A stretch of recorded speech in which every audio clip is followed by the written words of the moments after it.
Study exam academy में आप सभी का स्वागत है। साथियों, आज के इस वीडियो में हम बात करेंगे G7 संगठन के बारे में। बहुत ही ज़्यादा महत्वपूर्ण है, आप इससे पहले से परिचित होंगे, लेकिन ये करंट का विषय बना हुआ है। इसमें करंट से रिलेटेड काफ़ी प्रश्न बनते हैं। एग्जाम की दृष्टि से यहाँ से एक प्रश्न आने की प्रबल संभावना बन रही है। इसीलिए मैं करंट से रिलेटेड हर बार नया वीडियो लेके आता रहता हूँ। चैनल को सब्सक्राइब कर लो ताकि आने वाली हर प्रकार की नई जानकारी आपको सबसे पहले मिल सके। साथियों, एक तरफ देखो, अपने देश में पश्चिम बंगाल और उड़ीसा में आपने कुछ दिन पहले देखा होगा कि साइक्लोन अम्फान तूफान ने बहुत तबाही मचाई थी पश्चिम बंगाल में। और अभी हाल ही में जो महाराष्ट्र है, गुजरात है और जो गोवा है, वहां पर एक और चक्रवात ने दस्तक दी है। उसका नाम भी आपको पता होगा, निसर्ग तूफान है, जिसने तबाही मचा रखी है। और दूसरी ओर हम उत्तरी सीमा की बात करें तो वहां पर चाइना अपने सैनिकों का डेरा जमाए हुए बैठा है।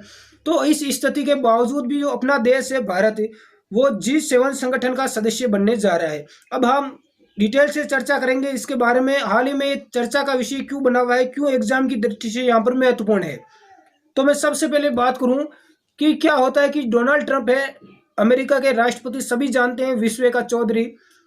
डोनाल्ड ट्रंप को लगता है कि G7 में सादे सदस्य हैं तो मजा नहीं आ रहा है, इसके अंदर और कुछ देशों को जोड़ा जाए और देशों को ऐड करो ताकि बातचीत करने में थोड़ा, बैठने में भी मजा आए, काफी लोग एक साथ बैठे दो।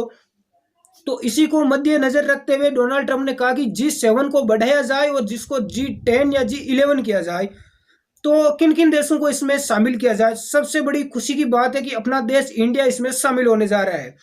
तो देखो, इसके अंदर अपना देश भारत की बात की गई कि भारत को शामिल करो, रूस को इसमें शामिल करो और दक्षिण कोरिया को इसमें शामिल करो और ऑस्ट्रेलिया को इसमें शामिल करो। लेकिन विवाद का विषय कब बना, जब जो बाकी इसके सदस्य देश है उन्होंने कहा कि इसमें रूस को शामिल नहीं किया जाए। तो रूस को शामिल क्यों नहीं किया जाए और भारत को इसमें शामिल क्यों किया जाए। देखो, G7 में वही देश सदस्य हैं जिनकी अर्थव्यवस्था काफी मजबूत है। तो इसके अंदर देखो, सबसे पहले डिटेल से हम जानते हैं, तब इसकी वास्तविकता का हमें पता चलेगा। सबसे पहले क्या होता है कि G7 की स्थापना की बात करते हैं तो G7 की स्थापना 1975 यानी 1975 में हुई थी। उस समय इसके 6 देश सदस्य थे। कितने देश सदस्य थे? 6 देश इसके सदस्य थे। तो फिर इसको G7 क्यों कहा जाता है? क्योंकि बाद में एक देश और इसमें जोड़ा गया, वो देश ऐड हुआ था कनाडा। आपको पता होना चाहिए, कनाडा इसमें ऐड हुआ। उसके बाद में ये G8 बन गया। G8 कैसे बना? क्योंकि इसमें फिर एक देश और जोड़ा गया 1998 में। 1998 में एक देश और इसका सदस्य बना और वो देश सदस्य बना इसका रूस। रूस इसका सदस्य बनता है। लेकिन तो फिर ये इसको G8 कहना चाहिए, G7 क्यों कहते हैं? क्योंकि क्या हुआ था कि रूस को वापस इससे बाहर कर दिया। कब बाहर किया गया? 2014 में, जब यूक्रेन से क्रीमिया को हड़पने के बाद रूस को भी इससे बाहर कर दिया गया। ठीक है, वापस ये G7 बन गया। अब बात यहाँ पर यह आती है एग्जाम की दृष्टि से कि G7 का कौन सा देश इसमें सदस्य है, कौन सा नहीं है। तो वर्तमान में इसके 7 देश सदस्य आप नीचे देख सकते हैं। वो 7 देश हैं, फ्रांस है, कनाडा है, जर्मनी है, इटली है, जापान है, ब्रिटेन है और अमेरिका है। ये 7 देश इसके सदस्य हैं। यहाँ तक ठीक है। अब इसमें हम बात करते हैं कि रूस को इसमें शामिल क्यों नहीं किया जा रहा है। क्योंकि जो बाकी के देश है, जो विकसित देश है, जो इसके सदस्य पहले से बने हुए, वो इसका विरोध कर रहे हैं क्योंकि रूस को पहले इसका सदस्य बनाया गया था। यहां तक ठीक है। अभी यहां पर देखो, चाइना चर्चा का विषय क्यों बना हुआ है। देखो, चीन है, उसको इसमें शामिल करने की बात नहीं हुई है पहले से। देखो, चाइना एक और हिंदुस्तान पर, दूसरी ओर अमेरिका पर, इन देशों के ऊपर चाइना पहले से उफान पर आया हुआ है। क्यों? मेन मुद्दा देखो क्या है, चाइना भी हिंदुस्तान पर अटैक क्यों कर रहा है, क्या मैटर है इसका। पहली बात तो यह है कि जब कोरोना वायरस फैला है, इसकी अभी तक विशेष कोई खास जांच नहीं हुई है कि कोरोना वायरस चाइना से किस प्रकार से फैला था। तो भारत ने विश्व यानी अंतर्राष्ट्रीय स्तर पर यह मुद्दा उठाया था कि इसकी जांच की जाए कि आखिर ये कोरोना वायरस फैला कैसे, किस प्रकार से इसका फैलाव हुआ। जो चाइना ने फैलाया है, किसी लैब से फैला है या किसी जानवर से फैला है, इसका कारण क्या है।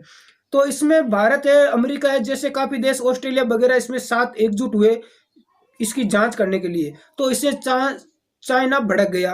अब देखो, चाइना भड़क रहा है, इसका मतलब कोरोना वायरस के पीछे बहुत बड़ा राज हो सकता है, बहुत बड़ी एक साजिश भी हो सकती है। क्योंकि इसीलिए कोरोना वायरस से लोगों का ध्यान भटकाने के लिए ही चाइना हिंदुस्तान पर आक्रमण अपनी सेना लिए हुए बैठा है। वैसे करने वाला कुछ नहीं है, थोड़े दिनों में वापस भाग जाएगा। तो देखो, हम बात करते हैं अपने मैटर G7 के ही बारे में। अब देखो, चाइना की इसमें चर्चा नहीं हुई, रूस की चर्चा हुई, भारत की चर्चा हुई, इसके साथ में दक्षिण कोरिया की चर्चा हुई और ऑस्ट्रेलिया को शामिल करने की इसमें चर्चा हुई। G7 का हाल ही में एक सम्मेलन होना था, आपको पता हो तो। G7 का अभी सम्मेलन होना था, 46वां सम्मेलन। कहां पर होना था? ये अमेरिका में होना था, लेकिन कोरोना वायरस के कारण इसको स्थगित कर दिया गया, इस सम्मेलन को। तो अब ये सम्मेलन हाल ही में नहीं होगा, यानी आगे होगा। रखना इस बार। तो 45वां सम्मेलन कहां पर हुआ था? तो 45वां जो सम्मेलन हुआ था वो 2019 में फ्रांस में हुआ था, और उसमें भारत के जो प्रधानमंत्री है नरेंद्र मोदी, उन्होंने उस सम्मेलन में भाग भी लिया था। ये भी आपको ध्यान रखना है।